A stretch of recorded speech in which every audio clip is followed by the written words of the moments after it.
do live consultation technology where doctor has access to the live body vitals, chest sound, body observation as a good fish. What is the promising future around these startups?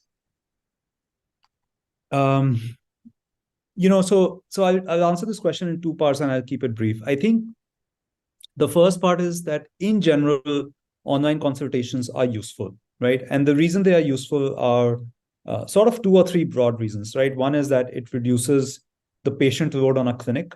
It's more efficient logistically, potentially economically, etc. Because a lot of times we have, communicable diseases, bukhar ho gaya, khansi ho gaya, etc. You don't need to go to a doctor's clinic, put everyone else around you at risk. You can just talk to a doctor. Most of the times, the treatment protocols are fairly standard.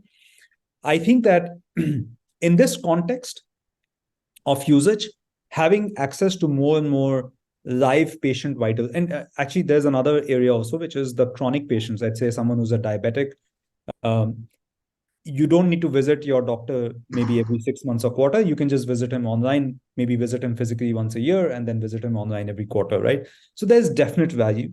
And the moment you bring in more data to it, right, like your resting heart rate and your blood pressure and your, let's say, fasting glucose, etc., all of these are signals that help a doctor make better decision, right? So I think useful. I think there are two challenges that we have seen in our experience with the online consultation model.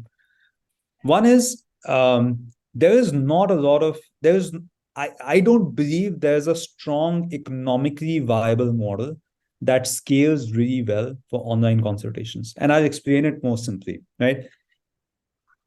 When a patient when a patient engages with online consultation, he expects a lower price than a doctor's physical clinic because the doctor is not, seeing the patient in person, right? And so he says, Ki, I should get a discount, correct? Which is fair. The doctor expects the full price because, it's the doctor's time. And whether you see him virtually or you see him physically, it's the same thing, right? And so there's a fundamental disconnect between expectations of a doctor and expectations of a patient. And a doctor is also worried that if he gives you a discount online, then someone comes to his clinic offline and says, कि doctor साहब आप वहां तो 200 का मतलब 500 का कर रहे हैं यहाँ 1000 क्यों दे रहे हैं, right? So there's a fundamental channel conflict that happens as well. And then somewhere I feel that the patients also feel that going to a doctor physically actually gives them more peace of mind than doing it digitally, right? So I I think that the online consultation model without a payer forcing it, right? And what I mean by a payer forcing it is that an insurance company says that I will pay for your consultations because when you talk to a doctor more regularly, my insurance bill over the long run goes down. I'm not convinced today that that's a model that can scale, right? And so I think that online consultation models in India where the consultation fees, etc., are very low will continue to face challenges. That's my view. What are the best practices to be adopted to navigate the challenges of integrating AI/ML, artificial intelligence, and machine learning in the healthcare sector, just to ensure the data security and ethical use? Yeah, in the health, I don't think there are necessarily data security issues, right? Because as long as you're training the AI and machine learning models on your systems, or let's say even if you're giving some of that data to fine tune OpenAI models, etc., as long as you're following some basic practices, which is de-anonymization of data, also making sure that discrete data points cannot be connected back to get any identifying information for the user. I think that's really okay. The challenge is not on the data security side. The challenge is actually on the inferences that you use, inferences that you make on the AI and machine learning model. And this is a really sort of big problem that not a lot of us appreciate, right? So no model is 100% correct, right? A model only gives you an answer or a prediction with a probability, right? At the end of the day, even if the probability is 99%, it is 99%, right? There's a 1% chance of error. So now the question that we face is, let's say I take a model, let's say I take a consultation model, right? So I take a lot of data and I train a model on top of it, which can, once a patient describes a symptom, can give a diagnosis, right? The diagnosis at the end of the day is probabilistic, right? And what can you do to actually make sure that the diagnosis is correct? Right? One way to treat the problem is to say, ki, hey, this is an AI ML diagnosis tool. You enter your symptoms and I will give you something. The second way to say is, ki, no, you enter the symptoms, the diagnosis actually goes to the doctor. And the doctor validates or invalidates whether for the set of symptoms the diagnosis makes sense or not, right? The advantage in the second case is still that the doctor becomes much more effective and the doctor sees much more comprehensive patient data to make the right diagnosis, right?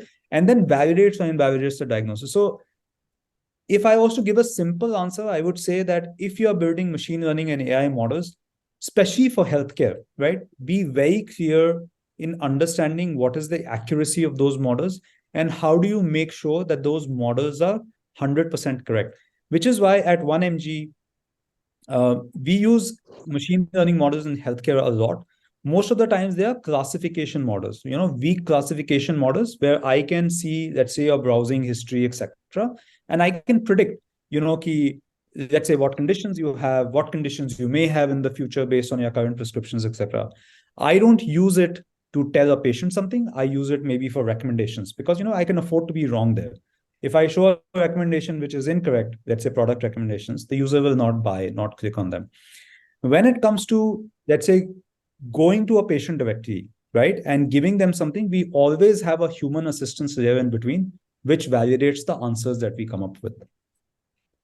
Right, so that's the broad recommendation I would give. For a digital product, how do we safeguard the intellectual property, IPR, the software technology and the innovation features of the product? Yeah, look, first and foremost, especially in the internet world, I think intellectual property protection is very, very hard. Because intellectual property is not just on doing something, it's also on how you did something.